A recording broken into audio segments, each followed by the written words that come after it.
everybody is doing all right and have had a good day. Or if it's been a rough day, hopefully this will be a nice chill stream to relax to. Um, I know for myself, there has been a bit of stress dessert salvage, which I still don't know if I'm successful at, but well, after tomorrow, it will either have all worked out or have melted. So if this is a last gleam of peace and distraction before the stress of Thanksgiving, welcome. If this is just a normal day, that's fine too. Hi. I will give a brief preface to tonight's stream. With the distinction of I've said it before and I'll say it again. Sometimes when I randomly pick books off of the bookshelf that I haven't read yet, that I'm like, oh, I need to read a book. Let me just grab one, and do a blind read, with zero prep. It's not something I've read before. It's not something that's been recommended to me necessarily. It's just something that's on my shelf. Sometimes I grab books that are not my cup of tea at all. um, this one in particular is kind of the antithesis of things I enjoy reading, but just because I don't like it doesn't mean everyone won't like it. So, as per usual, these are just recommendations. I don't expect everybody to have my taste. I'm not saying it's a bad book. I'm just saying be aware. This is not my usual, so it may be not the most helpful recommendation. It is the downside to getting book boxes, is that I don't always know, well, I don't ever know what I'm getting myself into. Alrighty, so let's get into this. As per usual, this is meant to entertain and inform. I don't hold any of the rights to any of the works. The copyright is held by the author and the illustrator, and then the publishing company. Once again, I've clicked a button and nothing has happened. We're just gonna have to get used to the fact that I'm bad at this. This is A Fragile Enchantment by Alison Saft. We'll get into, you know what, let's keep going. Hang on. Let's keep going. Publishing details. This was published by Wednesday Books in 2024, in January of this year. It is not a part of a series. It is a singular standalone novel. And that can be really nice sometimes. You don't have to worry about reading everything that an author has written to get into it. You can just read this by itself, one and done. A Fragile Enchantment. This is the original cover. It is by Kelly Chong, who is a Malaysian Chinese illustrator who mixes digital and traditional media. If this name sounds familiar, we've seen it before. They have done covers of the books I've covered, The Drowned Woods, Only a Monster, and Violet Made of Thorns, among many others. They've got this really pretty, if it's not like watercolor feeling like this cover, it is stark, dark with something bright on top. Something like dark purple with golds, or black with like a brass, stuff like that. It looks really nice. And then on the other side, they have these like really pretty watercolor effects. So we've seen their covers before. Their covers are gorgeous.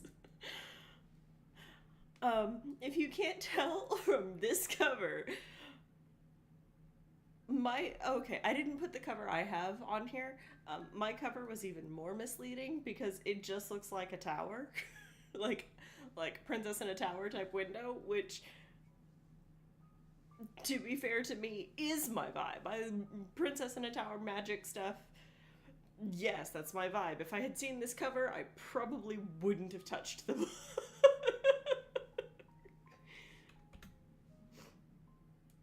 So about the author is Allison Saff. She's a New York Times best-selling author. Um, all of the books that are currently published are romance books. I think three of them are YA, one of them is adult, and then she has one coming out that is a Disney Hyperion book based off of Queen Clarion. From if you ever watched the Pixie Hollow, or if you played the Pixie Hollow MMO, or if you kept up with any of the Tinkerbell side of things, it's that queen. It's about her. But all of her books have been romance. She has also stated that all of her books are standalone novels. So I don't know if there's a shared world or not. She didn't imply that, but you don't have to read any of them in any order. So what do you need to know? This book takes place in an alternate Earth. It is a romance. This is a big reason why I shouldn't have picked it up. It is character driven, and it is a period, sort of, which is another reason I shouldn't have picked this up. Now, I would like to say, liking romance books and liking period novels is not a problem. Tons of people like them, and that's perfectly fine. It's not what I look for. If things are accidental romance, or if things are take place in a different time period, they're not typically period novels. In that, I don't typically read books about the society, and that's very much what this is. So, your main character is Neve O'Connor. She is a seamstress with the ability to imbue her stitches with emotions and memories. She's hired to design a wardrobe for the younger prince's wedding.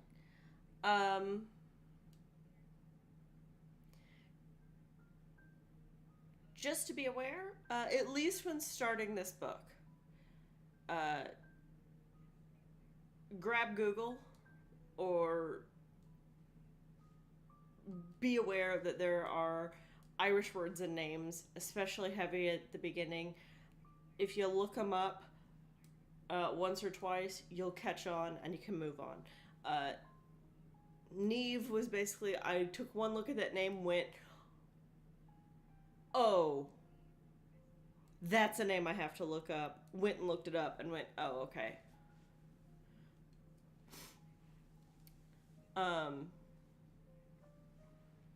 But just be aware of that. Grab Google for like the first 3 chapters, and I don't think any new terms show up much after that, so you should be good. Mostly it's names. She is an internally spirited but externally passive and apologetic. This discrepancy is sometimes fine, but it's sometimes frustrating. Without getting spoilery,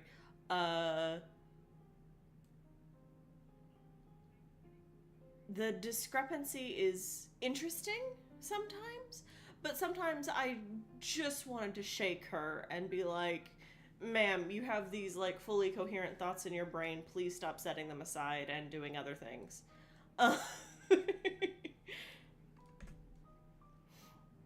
So, this takes place on an alternate Earth. The reason I say this, and this is, I think, a flaw of the book for me, I am not this book's intended audience. So the whole thing is set in fantasy England, which is only about one step off of our world, with magic being the big difference. There is magic in this book. I enjoyed the magical elements of it, except that, like, of the people's magic we see, Neve has the most interesting. Conversely, Neve has a kind of magic that I've really only ever seen one other place, and I think the other place, which was a children's book, did it better. But I'm biased. Neve is from Fantasy Ireland. The foreign princess is from Fantasy Spain. Like, this book gains and loses nothing by not being set in the real world. You could have said, hey, this book is set in England, but oh, by the way, there's magic. And I don't think the story would have been any different. One of the big things in it, so Fantasy Ireland doesn't like Fantasy England because they were oppressed for a long time. Yeah, we've stretched it really far from reality here. But there was this thing called the Blight that caused famine and made a lot of people, either die of starvation or leave. And again, I don't know what we have gained by making it a fantasy version of a real place and a real thing. And no, it is not a 1-for-1, but it is so close that it's like no one... Well, I can't say no one. I would not have been upset if you had just said, hey, the British monarchy had magic powers that caused the potato famine. I would not have been upset by that. But that's not what they did. So it is technically set in a fantasy world, but it is so close to this one, it's not even funny.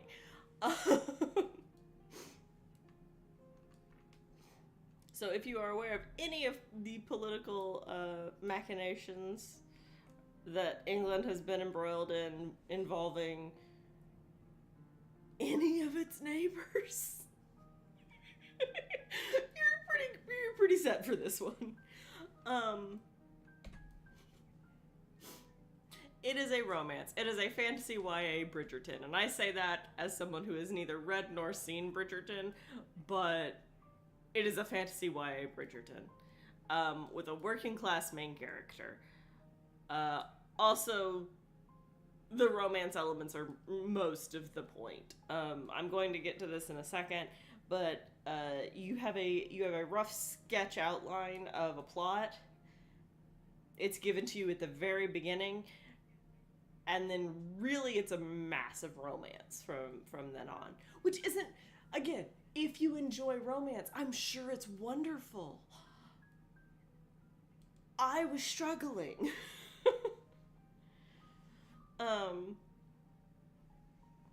I was very much in the mood of more magic, please. And that doesn't mean I didn't like the characters. I did. Do I think they could have been more fleshed out? Sure. But also I think that about some of my favorite characters who are very well fleshed out. It is a romance novel. You've got plenty of couples. You've got the Prince Regent and his wife. You've got the prince and his fiancée. You've got his best friend, who's a bit of a knave. You've got Neve herself. You've got all sorts of people. So there are plenty of couples and pairs and things to go on. You've got the anonymous author who's writing about scandals in the court season, and it's all there.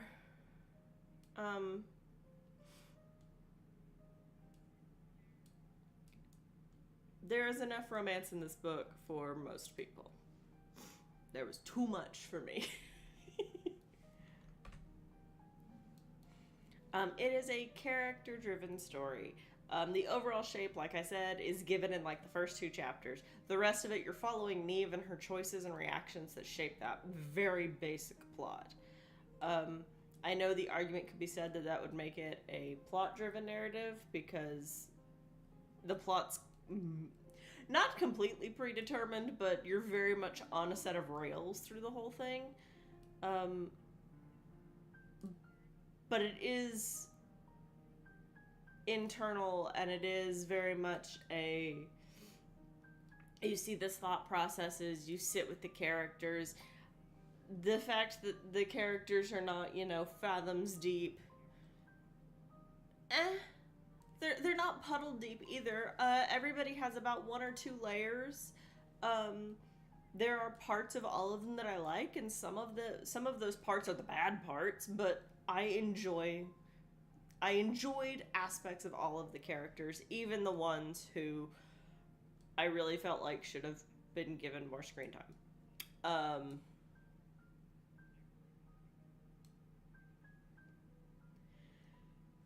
And it is, excuse me, it is their choices and reactions and thoughts that are moving the plot along. Like I said, it's not a very complicated plot. It's not a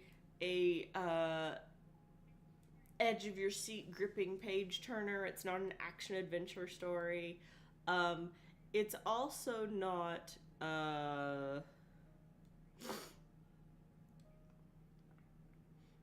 it's not Wuthering Heights or anything like that either, where I just wanted it over. One of my recommendations on here is a book I don't enjoy, but will fit vibe-wise with this, and if you enjoy that you would enjoy this. It is period-ish. Again, it is a fantasy thing, and as someone who only reads period books for school, it reads like a period romance, and it feels like being a period romance is the point. If you like straightforward period romance, you'll like this book. I will say it's not written with the verbal complexity of Bronte or Austen or any of those, mostly because it's a modern writing. It reads like it was written recently but set in an older period, if that makes sense. I'm saying it's a fast read. And it also, you only have to deal with a handful of name variants throughout it.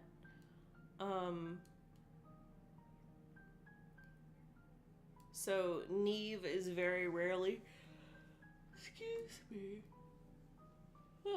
Neve is very rarely called anything other than Neve, so you don't have to worry about it. The prince whose wedding she's sewing for, Kit, is 99.9% of the time called Kit. It's not his name, but that's what he's called.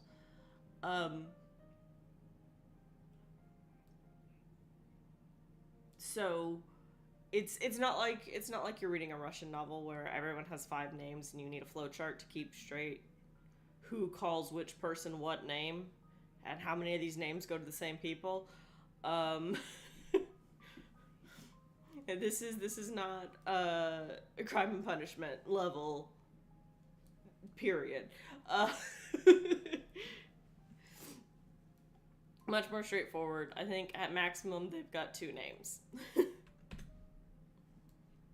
So my recommendations for alternate Earths: A Tempest of Tea, by Hafsa Fazil, which I have talked about before. It is the one about the tea room by day and blood bar by night. That is set in it is also set in a fantasy London, but it's a fantasy London with vampires. That one is a lot of fun. Skybreaker, which is the sequel to Airborne, and I always forget about Airborne, I'm very sorry, by Kenneth Opel, which is it's it's steampunk, so it's Victorian Edwardian vibes, but sky ships, like dirigibles. Um, Mr. Monday by Garth Nix. Oh, how do I explain this? It is a modern world with a fairy world beside it that also has how do I explain the Keys to the Kingdom series? Uh There's 7 books. They're each named after a day of the week, and they are wonderful. Oh, and I have frozen. Um,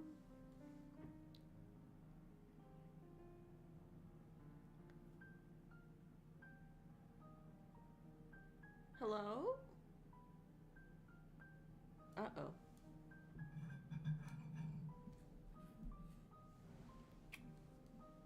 Hang on. I have frozen, and I don't know why.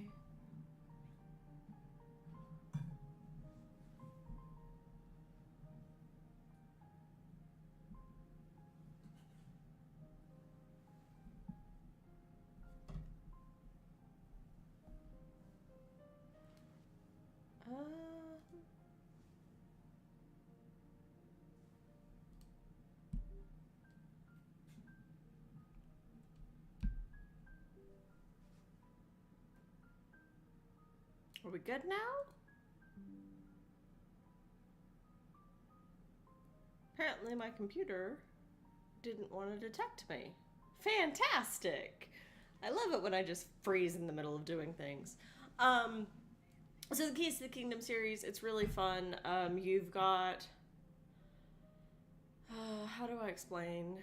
If you're looking at it like a video game, I can't believe I'm describing this series that I really like a video game. If you're looking at it like a video game, each day has a boss, which is, for the first book, Mr. Monday, and then they have a dawn, noon, and dusk, which you can think of as mini bosses, and some of them are absolutely terrifying and way more impressive than the actual boss. I highly recommend that one. It is not a romance. It is very much something else. It is a more of an adventure. And then So You Want to Be a Wizard by Diane Duane. I've talked about this one before. It is set in an alternate Earth with magic. If you read the older versions, the Twin Towers are still there. And are a plot point.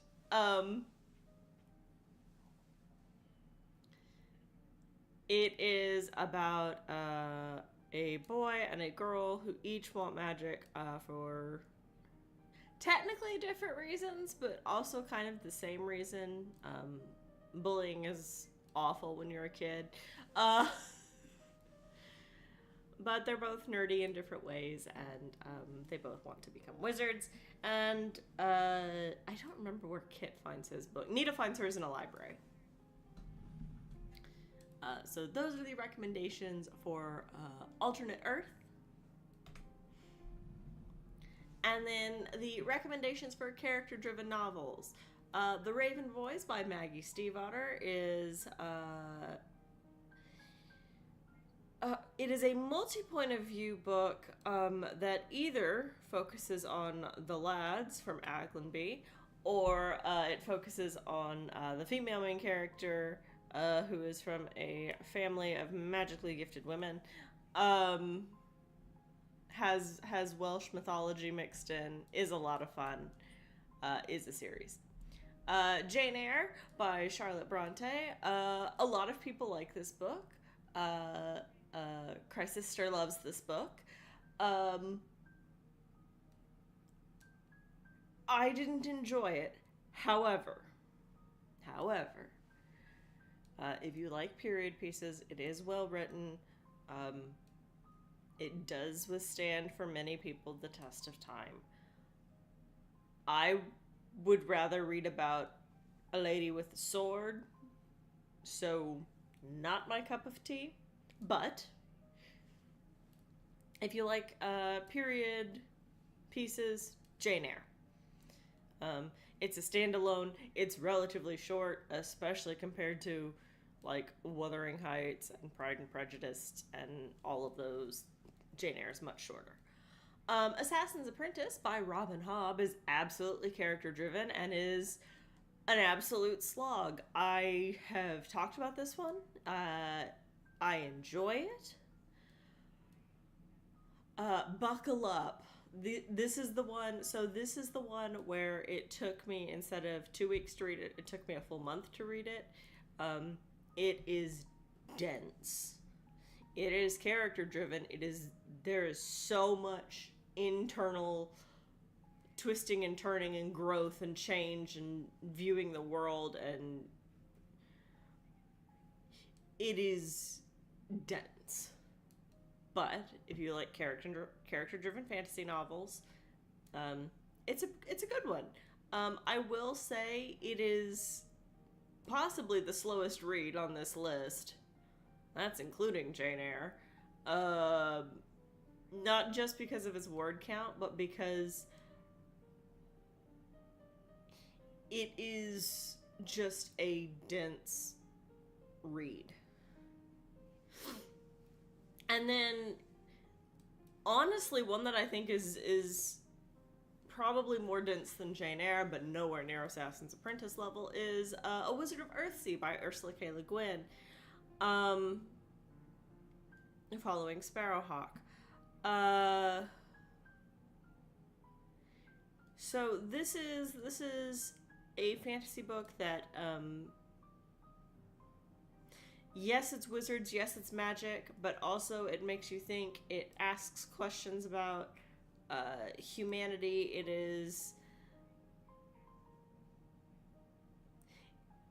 is a deep book wrapped in a fantasy package.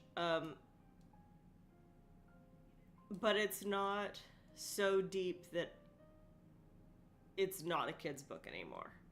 Now, once you get to Tahanu, arguments can be made.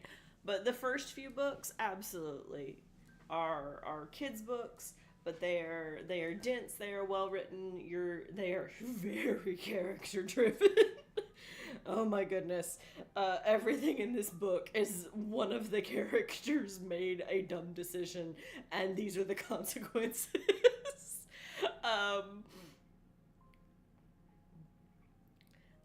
And for all of that, it is not action point to action point. I could have put Deed to Paxenarian up here too, but much like Deed to Paxenarian, where cowardice is, what is cowardice, what does it look like, is a topic of discussion in that book. That also appears in Wizard of Earthsea. What does it mean to be a coward? What does that look like?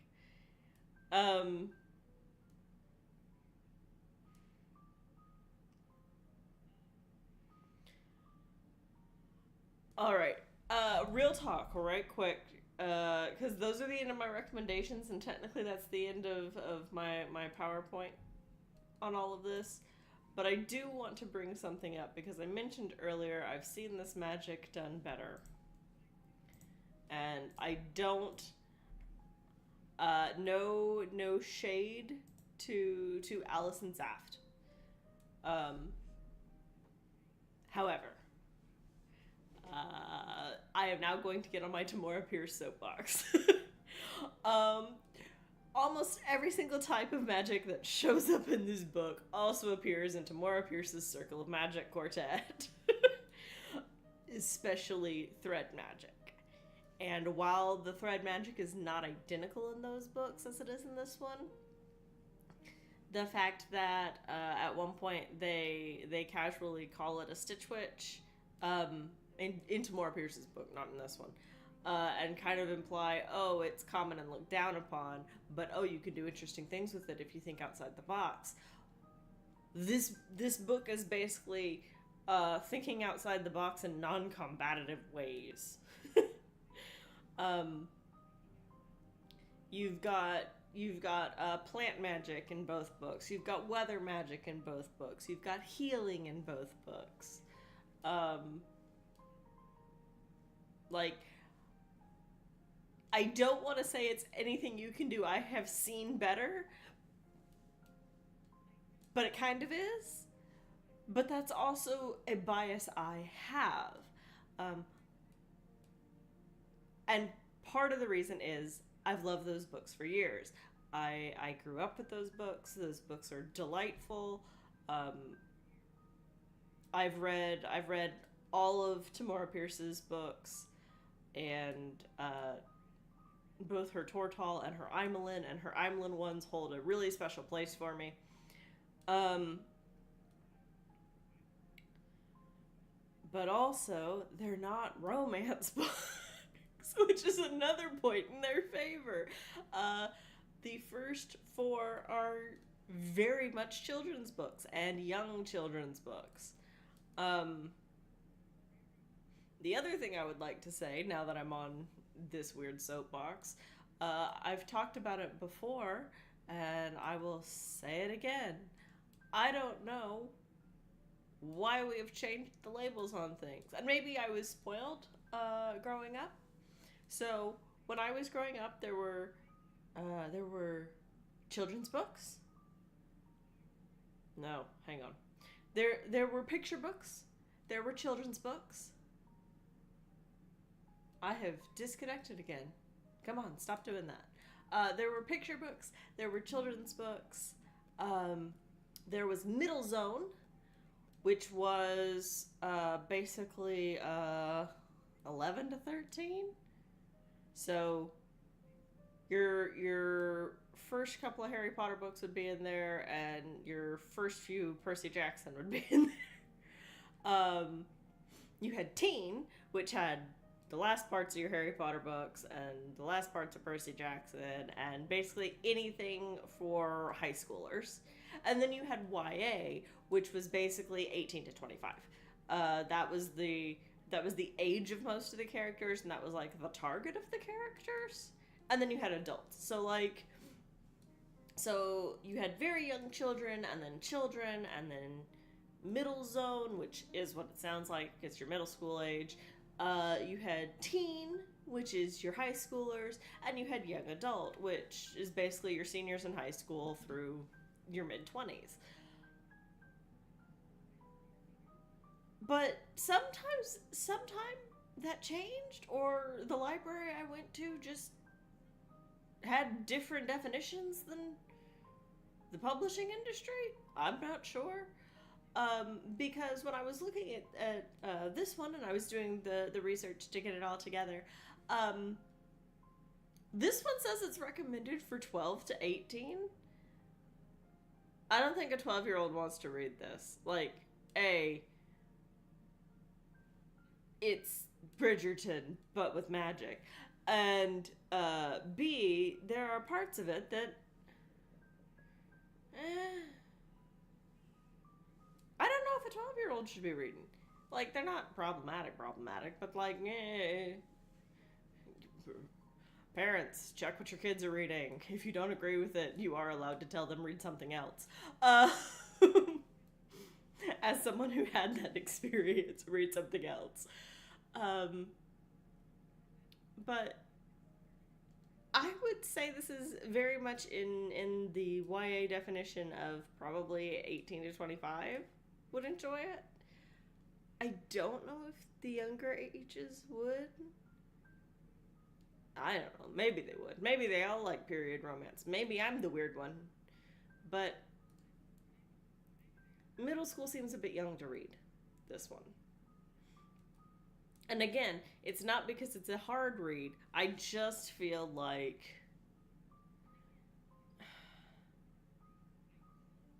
it doesn't seem geared that young. It seems to be geared towards older teens and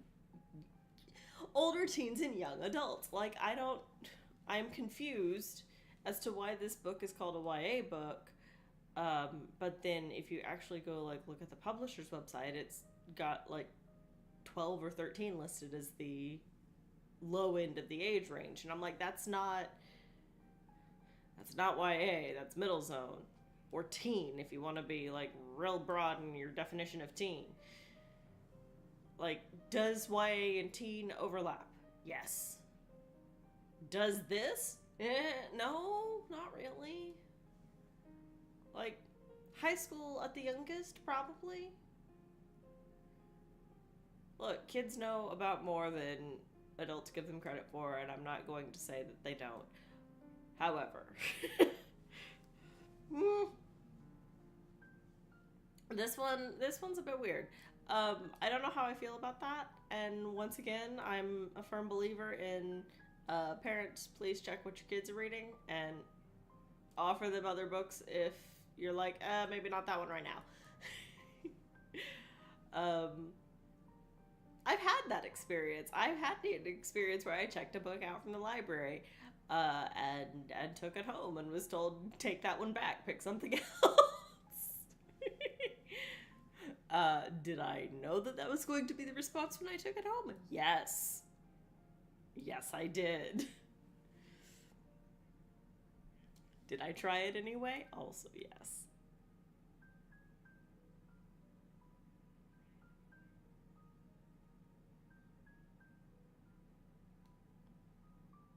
Did that work? I don't know.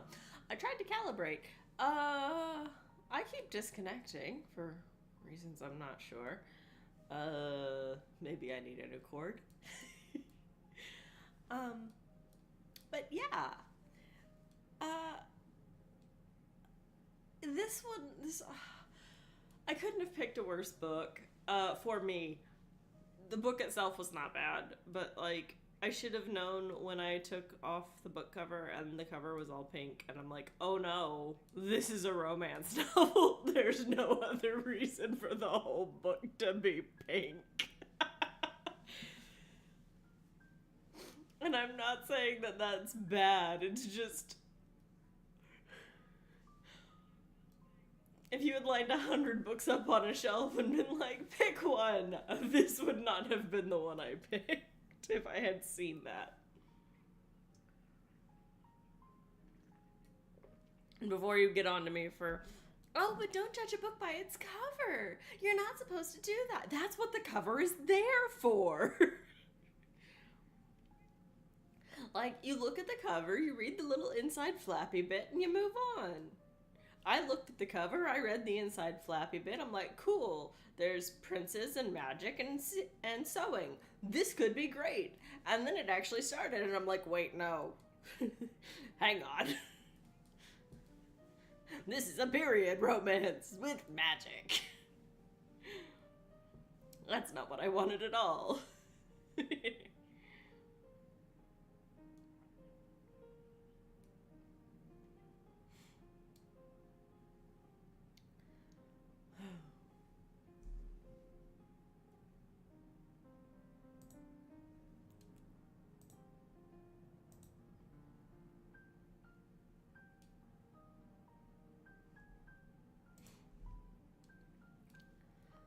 Yeah, so, I think that's basically it. So if you like romance, definitely check this one out. It's sweet.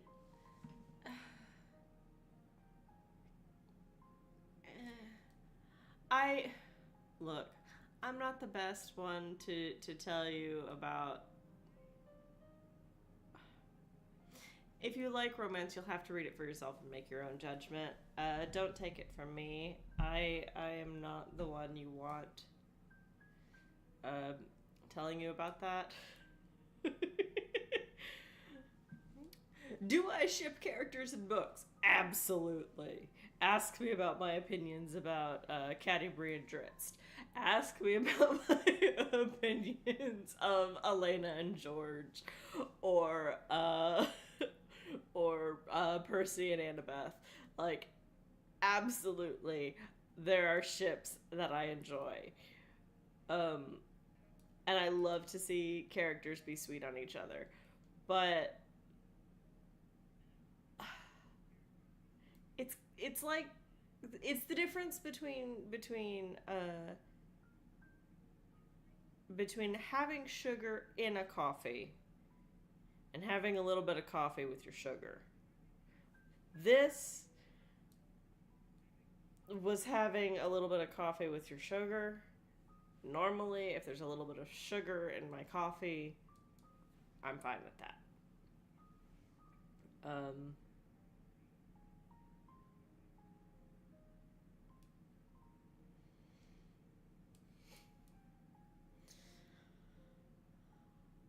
okay.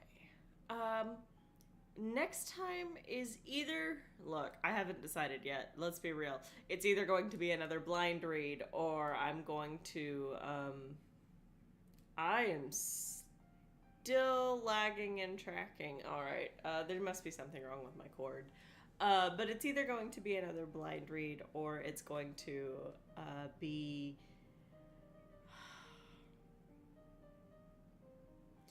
There's a series I haven't read in such a long time that it might as well be a blind read. I might do that one. Do you have those books, or maybe you have movies that you're really fond of, and like you'll see them on your shelf, and you're like, oh, I love that book, it's so sweet, and you haven't like read it in years? What if it's not that sweet? What if it's not the fun book you remember it being? Like, I kind of had that when I read Castle in the Attic. That book was way lighter than I remember it being. I remember it being a much more epic adventure. Um, but it's one of those where I haven't read it in years, but I remember loving it. So I might read that next. Reread that. But either way, it will either be a brand new read or a read so old that it's basically new. I hope you have a good holiday for all of you who are celebrating, and if you're not celebrating, well, then I hope you have a good 2 weeks, and I will see you again. Have a good night.